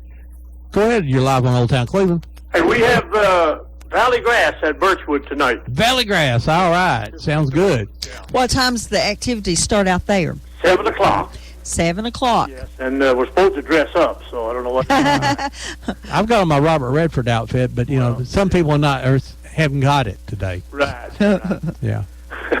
Well, anyway, that's what's going on. Thank you. You going to have barbecue? Yes, sir. Good barbecue. Well, got to. And tell people how to get there from Cleveland. Just Highway 60, and it's right across from the old Birchwood School. You can't miss it. Right across the street, the Birchwood Opry. Yeah, we got a blinking light that says the Mountain Opry, the Birchwood Opry. Thank you so much for Hey, calling. you can park over to school and walk across, right? Okay. All right. All righty, bye-bye. Bye-bye. Thank you, well, bye-bye. Speaking of Highway 60, we lost a house out there that had a lot of haunting stories going with it, and it was the Chief George's house prior to the removal, we believe, and there were some families, and I believe it's Mike Smith's family, had lived in that house for decades and decades, and they had reported being brushed up against and, the sighting of things in that old house. And unfortunately, we lost that house just a few years ago. That was a Cherokee. It was a Cherokee house, was it not? It was a. If you took the siding off, it was original log cabin. I mean, it was so sad to see it after it burned, and it was sitting there, and all those logs were scorched and exposed. And I understand they were trying to sell the logs, so maybe they at least were recycled. The woman in black. When the story first came out, Tall Betsy was not called Tall Betsy. She was a woman in black. Some people that thought that they knew who she was called her Betsy, but her last name has been lost to history. And she appeared in the Cleveland newspaper. I believe it was the Cleveland Herald from 1892 to 1895. There was periodical stories about her, and there was especially like I say, young people were seeing her. Couples walking home from the Cumberland Presbyterian Church services would see her at First and Church Streets. She was following behind a young man, actually trying to step on his heels. And then at some point in time, she was used in the community, like we were saying earlier, to make the children behave and to be in their house by 10. Or Tall Betsy would come from Fort Hill, which I know is kind of a creepy place at night anyway. And imagine then, when there were no street lights, how creepy that it would have appeared. And of course, Fort Hill was kind of out in the country at that time. But anyway, that's where the legend comes from. And then, of course, you guys know a few decades ago, a poem was written about her, and we're going to try to find it here in our collection of songs and music and stuff, and play that when we go off the air. But I wanted to also, and it's just a really fun story to have. I think the Reed House is one of my favorite stories, and I actually did not actually see something there, but it was just kind of the experience. Our daughter was dancing in the Nutcracker, and we knew that the practice was going to go well into the night, and so she and I decided that we would stay down the street at the Reed House instead of driving back to Cleveland, at 11:30 at night by ourselves, when we had to be back there at 10 o'clock the next morning. And so we stayed at the Reed House. Well, we checked in, and this nice young man checked us in, and we were talking with him, and this building's from 1929, and it's a very distinguished, beautiful hotel. There's been a hotel at that site since the time that Chattanooga began. But anyway, as he handed us our key, he said, "Oh, by the way, that is the haunted hallway." And you should have seen us. And we said, "What are you talking about?" And he said, "Well, in room 311, there's a Mrs. Anna Louise, I believe her name, Henley. Mm-hmm. And she had lived in room 311 for an extended period of time in the 1920s, was killed by someone. A jealous boyfriend killed her there in that room, and supposedly she walks up and down the halls and makes noises and all that kind of stuff." Well, we weren't staying in room 311, but we were really close to it. So when we went down the hall, if I'd had a video of us, it would probably won me $100,000, because we were walking as close together as two people can walk together, and one person not be carrying the other. And we went in our room, and we did not. It was just kind of a funny experience. But the Reed House ghost is one that people come from all over just to stay in that room. Yeah, let's talk about the Bell Witch. It's probably the most famous story, a witch story or ghost story. It's not actually the Bell Witch was not a witch. She was a apparition, a poltergeist, but she wasn't a witch. Mm-hmm. There was a lady who they believe may have been the subject of it, who was an evil lady that, what was the name of the family now? My mind went blank here. John Bell. John Bell. That's right, it is John Bell. I kept thinking of the witch's name. Well, anyway, basically, he beat her out of some money and some property, and then she's supposed to come back to haunt him. That's what the theory is. It's a really interesting old story. Ron and I had gone to watch the movie that was made about the Bell Witch, and in it says that in the beginning it shows like a wolf or a coyote or some kind of strange animal appeared first, and then the hauntings started, which, some of the things that's told has been disproved. But anyway, then I went over to the Carnation Plantation in Franklin. Mm-hmm. I may not be saying that first name exactly right. Mm-hmm. I happened to be on a school trip by myself and decided I'd go over and get in some Confederate history while I was there. And as I pulled into the drive, this coyote steps out of the high grass and stares at me as I drive by, and it looked just the way they made it look in the movie. I wasn't really interested in getting out of the car at that time, but I went ahead and did anyway.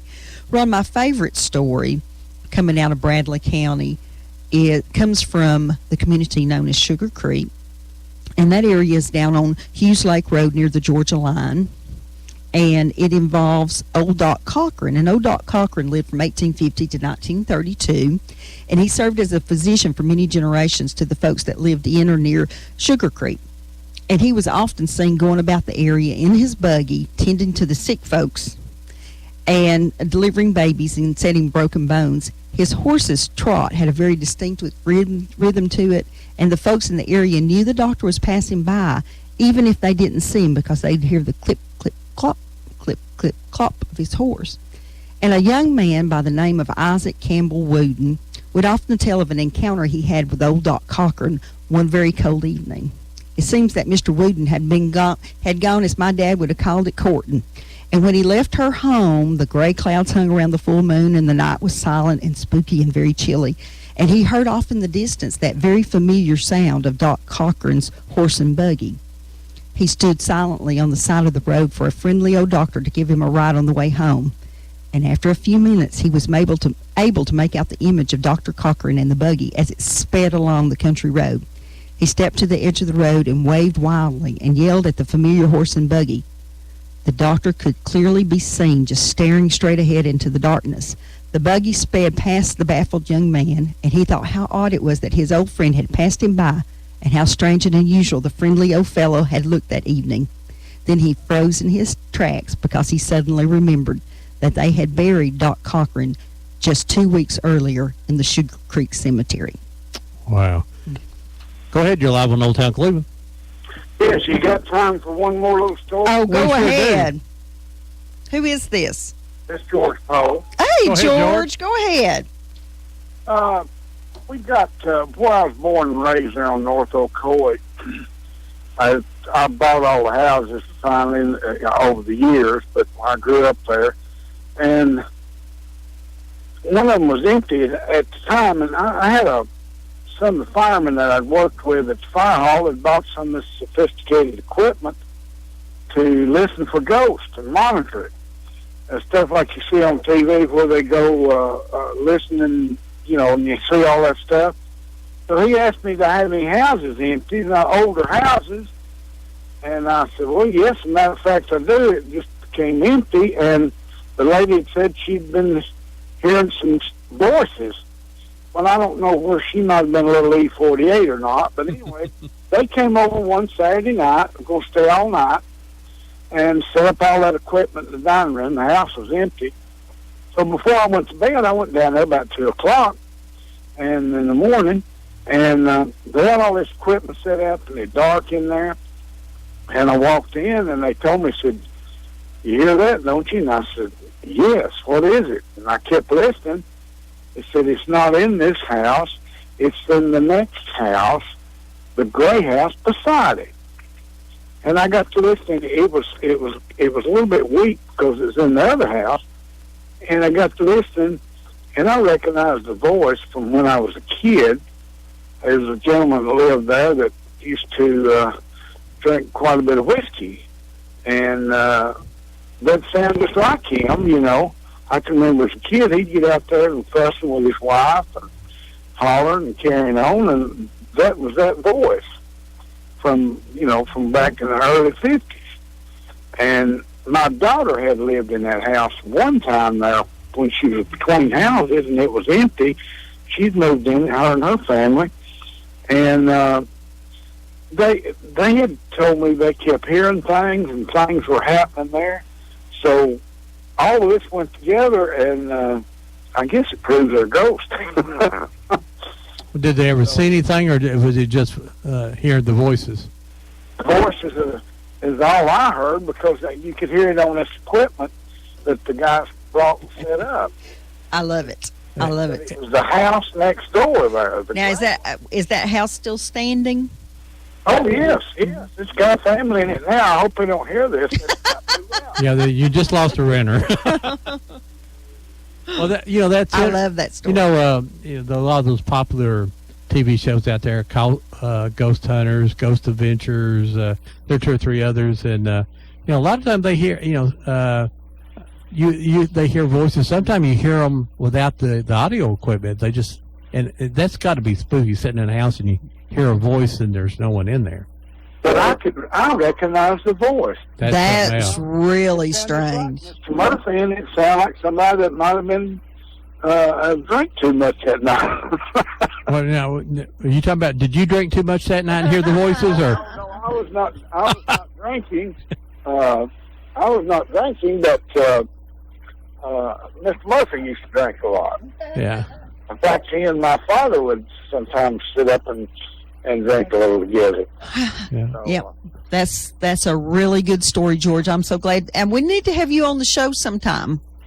Well, I'd enjoy that. The only thing, if I'm off all week, since I'm supposedly retired, I have to work on Saturday and Sunday because all of our help at the flower shop, they take off. They don't work on weekends, so that's what's tied me up today. We've been real busy and short on help, so. I understand. Okay, well, we'll check with you sometime. We'll work out something with you there. We'll send somebody over there to take your place. We'll send Red over there to take your place. Thank you, George, so much for calling. George, and thank you for serving the city of Cleveland and the citizens. Okay, thank you. All right, bye-bye. Good talk with you. Bye-bye. George Foe, City Councilman here in Cleveland, Tennessee. I don't know what district he represents, but you can call us here at 614-5553. We got a caller here. Good morning. You're live on Old Town Cleveland. Hey, Ron. This is Richard. Hey, Dick. Richard Roberts, how are you, sir? I'm doing well. How you guys doing? Great. Well, now, you grew up in Charleston. Did you ever see that pistol up there? Ron, I have seen that headstone, and I have seen that pistol on that headstone. I mean, what is? I didn't see it when I was there. Is it there all the time, or does it come and go? It kind of comes and goes. I've only seen it a few times in the broad daylight. A friend of mine named Lucky Lyle that I grew up with is the one that showed it to me because he kind of lived just a couple streets over from it. And I don't remember the name of the street, but I know which street it is. I hadn't been up there in that particular street for about 40 years, but it was definitely not a perfect drawing or rendition or whatever, but there was definitely an outline of a gun on that headstone. Is it down towards the bottom of it, like it's coming out of the ground? Somebody told me. It seems to be, and I have, like I said, I hadn't been up that way in more than 40 years or so, but it seems like it was either middle or a little higher up. Okay. Right close to the street, as I remember. Yeah, it is. Yeah. We went and looked at the tombstone, and we didn't see the gun while we were there, but people said it's there sometimes it's not. Now, we saw it in the sunshine daylight. Mm-hmm. And I'm not going to say that it spooked us, but, when we walked by there at night, we walked a little faster. The story tells that a man, I don't recall his name, it's in that typewritten story. He said he was there when Mr. Maddox was shot, and he's the one that came walking down that little road that's fairly close to the grave and happened to glance over and saw that pistol, the image of a pistol on the tombstone, and reported it, and then it ended up, that's when, the word got out and people started coming to look at it. Had you ever heard about the vampire up on Upper River Road? Did you get to listen to that? No, never have. Well, in 1917, they found a lady stabbed through the heart sitting in a chair in the middle of the road, Upper River Road. They graded the road. They were grading the road in there, and they found her in there mummified. Wow. So Charleston's got, and then the monk was missing up there. Now I've got an important question. Did Cleveland's in the playoffs. Who they play? I don't know. Don't know yet. Bradley plays Riverdale. Yes. I don't know who Cleveland will play. Yeah, I think if Bradley beats Riverdale, they'll get to play Oakland the next week. Oh, yeah. Yeah, that'll be fun. And then if they was to beat Oakland, they get to play Maryville, I believe. So, Bradley's played very good ball, but Maryville's just a different level than everybody else. Oh, man. I don't know if you were up at Maryville last Oh, yeah. Yeah. Oh, that's right. I ran into Yeah, we sure did. And they are just, all you can say about them, Ron, is they are a well-oiled machine that does not have any flaws in the gearing mechanism. I mean, just first team, second team, third team, you only hardly see any difference. It just structure Absolutely. you. So that's just good. Like we were talking about, you look on the offensive line and look how big those guys are, and you look over on the sideline and there's guys even bigger over there. Yeah. Real quick, I understand Joe Cannon is sick. Is he okay? We got our fingers crossed, Ron. Joe has been in intensive care for a couple of weeks. He's had infections, low blood pressure, low oxygen. They did surgery on him, as I understand, this morning, or were supposed to do surgery on him this morning to replace a temporary dialysis port with a permanent one. Mm-hmm. And he's also scheduled for another surgery Monday for a tracheotomy. They've had him ventilated to help relax his body, so to help get him healed up. Well, I just heard there, and so our best wishes out to Joe Cannon, a sports writer at the Banner, a good friend of ours, come in and done our show a couple of times now. So our thoughts go to him. Yes, absolutely. Joe's a fine gentleman, and the thing, he's going to get well because they had to shave his beard. Oh, no. So that's going to make him mad enough to get well. There you go. Well, is he here locally? Yes, he's at Canova. All right. See, boy, you're the first one I actually remembered to call it Canova. I had to think that for a second. I would have called it Sky Ridge just right off the top of my head. Ron was calling them ugly things last night when they gave our granddaughter a big horn at the ball game. You were there and hear all those horns? And I probably called it that myself, and that's why I remembered Canova, because I remembered those green horns. And we made sure she took it home.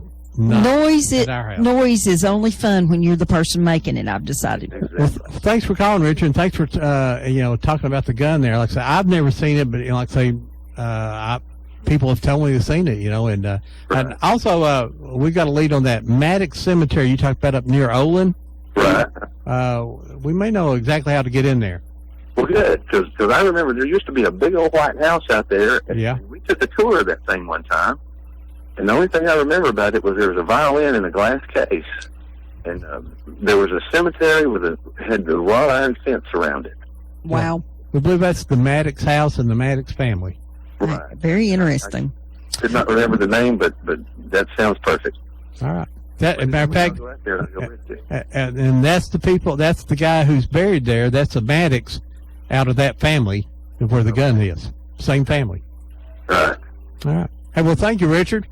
All right, Ron. All right. Good talking to you. Bye-bye.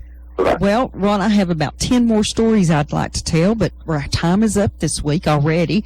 We don't have a show for next week, but we have we don't have a show for November the 7th or December the 19th. Otherwise, we are booked to the beginning of the year.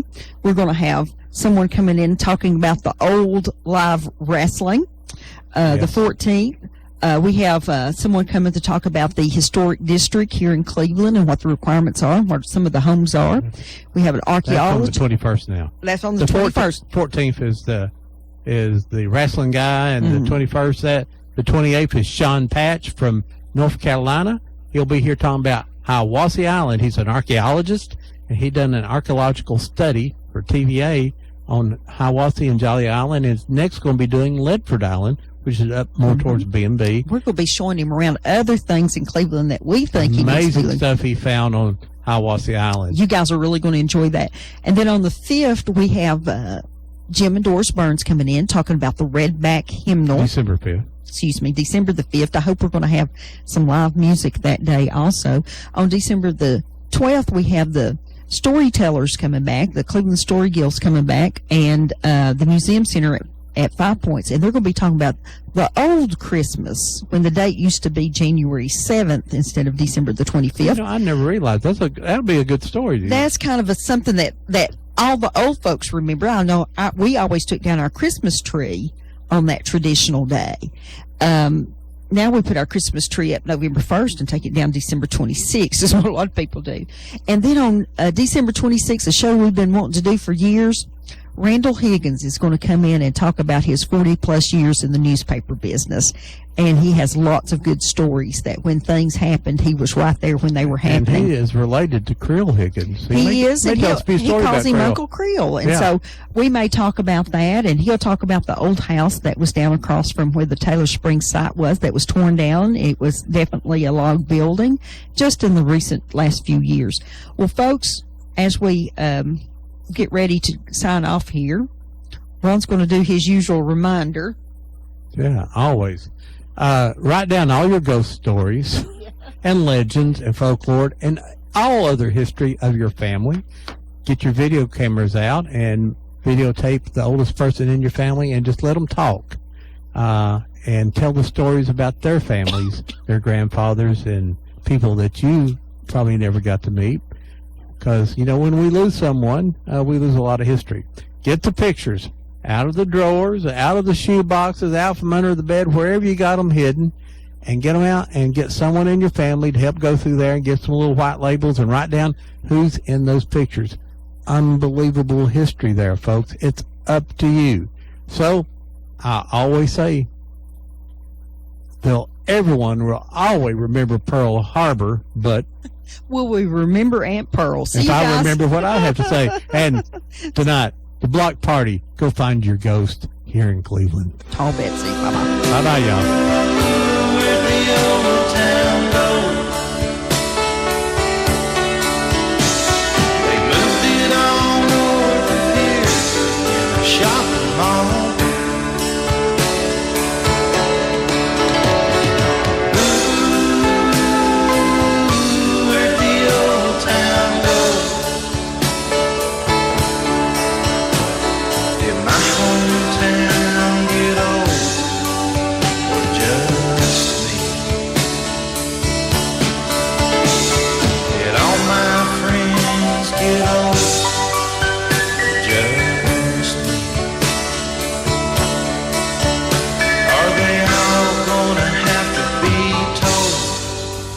Just me.